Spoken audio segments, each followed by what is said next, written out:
Okay, start. Tat. Okay. Wait, anong nangyari dito? Okay, ulitin natin. Bakit ko sayang inuulit? Dahil pangalawang beses na to. Okay, so the muscle. Ito muna. Okay, ito. So, characteristics of skeletal muscles, it is excitable to receive and respond to stimuli. Bakit? Kasi it can change its total charge, yung state niya, from very positive charge to, let's say, magiging mas negative yung charge no membrane. Contractility, it can shorten and thicken. Extensibility, stretch and extend as a result of contraction. Elasticity, return to original shape after contraction or extension. Imagine yung muscle nyo hindi elastic. So, what will happen kapag nag-contract na yan or nag-extend? So, imagine nyo yung braso nyo nag-flex. So, paano yung babalik kung walang elasticity? Locomotion, action is always to contract. Extension is passive as a result of contraction ulit. Muscles act in pairs, can be antagonistic and synergistic muscle. When say antagonistic, magkaiba yung action. One good example, antagonistic pair, your biceps and triceps. So, merong isa nagkokos ng flexion, yung isa nagkokos ng extension.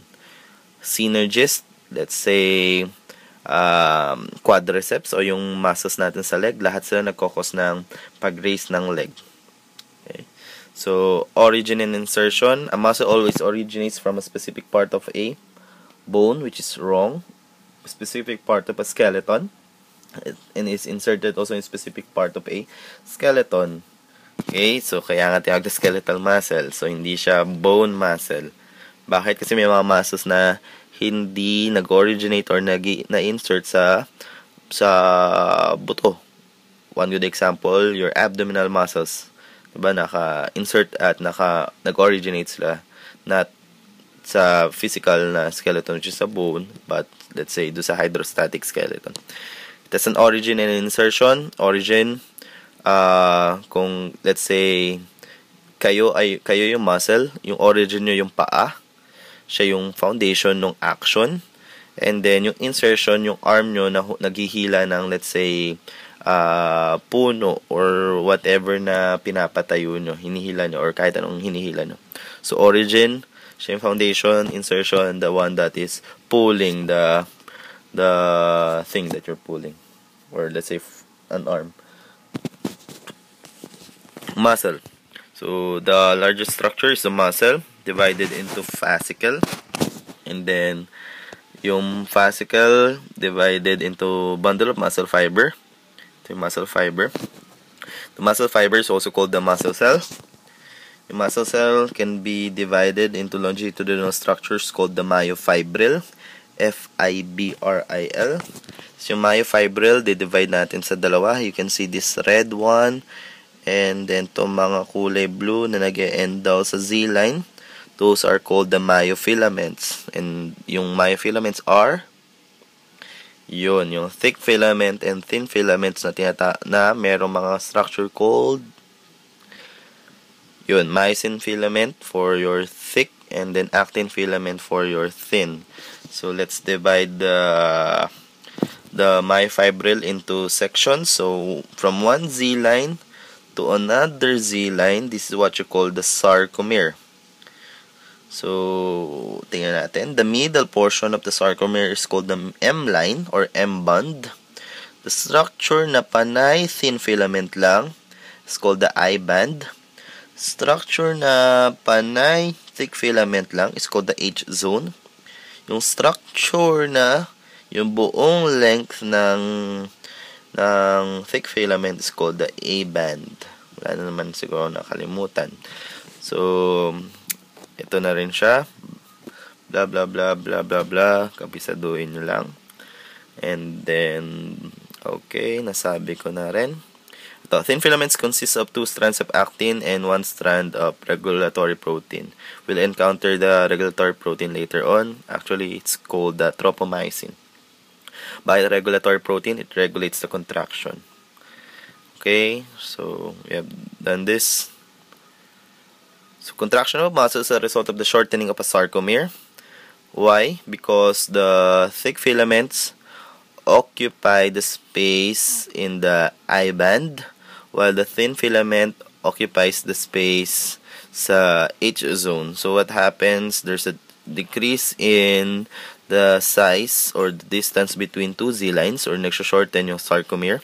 A bands do not change in length. Why? Because yes, it's just the thick filament. So paano magbabago yun, no? So ang nawawala lang or nagsho-shorten yung I band tsaka yung H zone, kasi these are unoccupied spaces. They are being occupied by the thin filament and the thick filament as they pass each other when the sliding filament occurs. So neither the thin nor the thick filaments shorten. The filaments slide past each other, increasing the degree of overlap.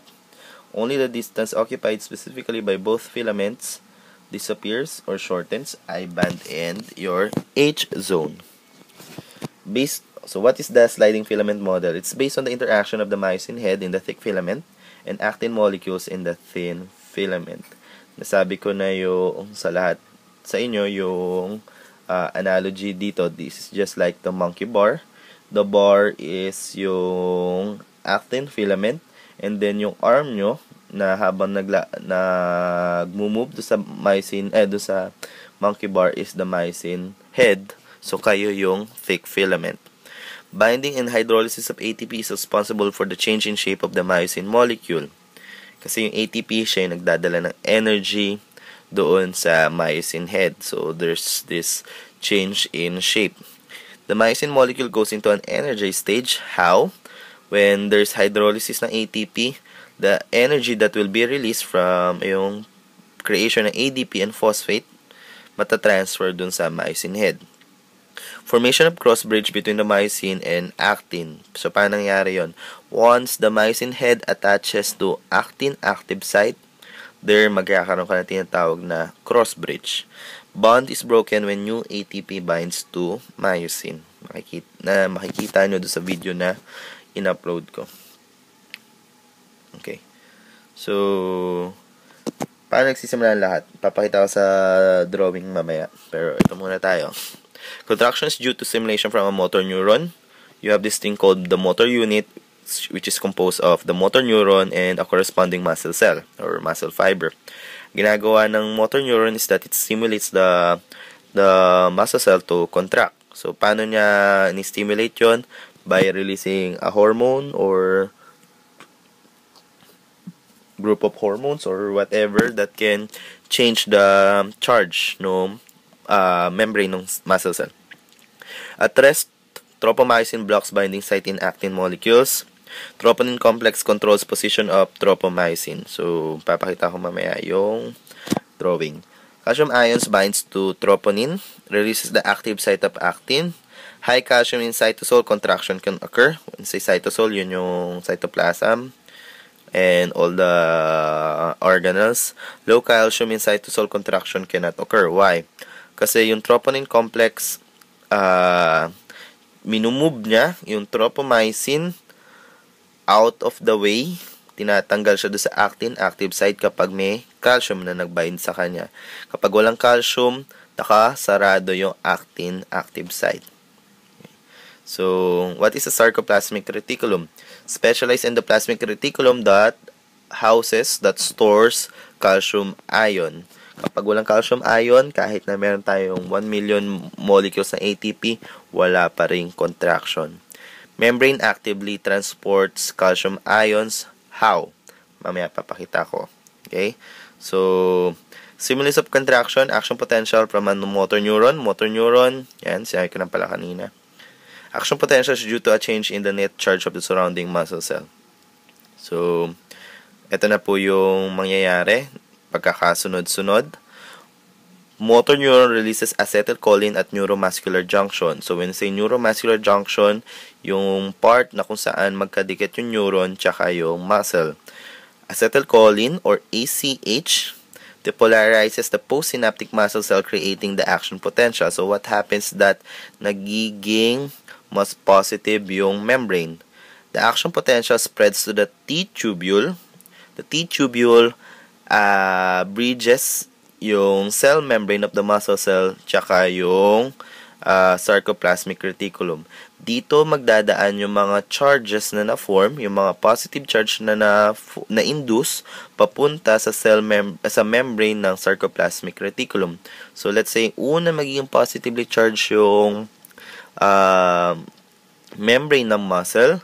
Afterwards, travel to sa T-tubule, and then pag punta sa T-tubule, because the T-tubule is connected to the sarcoplasmic reticulum, that positive charge mapupunta dun sa outside membrane, outer portion ng membrane ng sarcoplasmic reticulum. This changes the permeability of the sarcoplasmic reticulum's membrane. Ang ginagawa niya, it increases the efflux of calcium ions by change in the permeability of sarcoplasmic reticulum due to the action potential. Okay. Again, acetylcholine, depolarization travels sa entire membrane ng muscle cell, papunta sa T-tubule, papunta sa membrane ng sarcoplasmic reticulum. Now, you have increased permeability of the sarcoplasmic reticulum's membrane so that calcium ions can be released. So, asa na tayo? Okay, ito yon lahat. Once the calcium ions are released, they can now bind to troponin complex. Once they bind to the troponin complex can now change the shape of the tropomyosin, releasing the actin active site. Okay, makikita doon sa corresponding video. Myosin head with attached ATP is under low energy state. So, habang wala pang ATP, makikita nyo na nakadikit pa yung myosin head doon sa actin active site. Once ATP attaches to the myosin head or the cross bridge will be broken because there will be a change in shape, and then ATP will be hydrolyzed, producing a high energy state in the myosin head. Yung cross bridge, yan is formed, kulang pa to, kapag nagkaroon ng energy sa myosin head, it can move to the next actin active site, and then kapag nagamit na yung energy na yon, it will attach to the actin active site. Then, doon pala mako-form yung cross bridge. Release of energy relaxes the myosin molecule. Another ATP molecule detaches the myosin from the actin. Contraction occurs as the myosin head walks on the thin filament.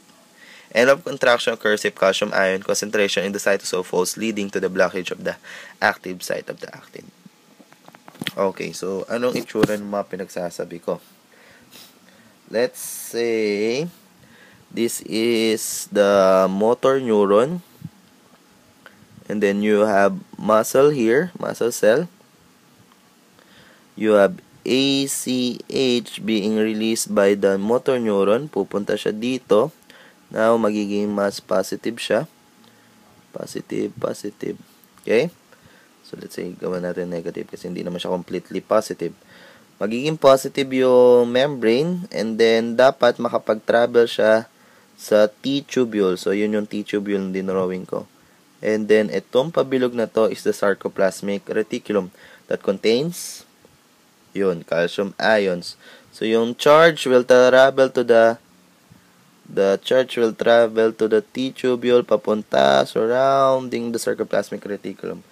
Now, yung mga calcium ions, marirelease sila dito. So, ang daming calcium ions na. Okay?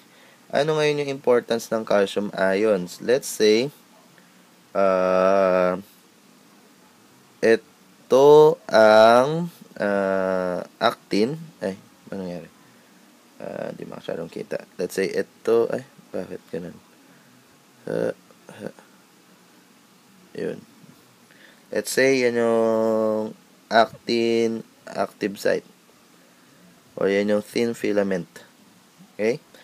Then let's say this is the myosin head, and then meron kang ATP. So, originally, yung myosin head, nagfo-form yan ng cross bridge kung wala pang ATP.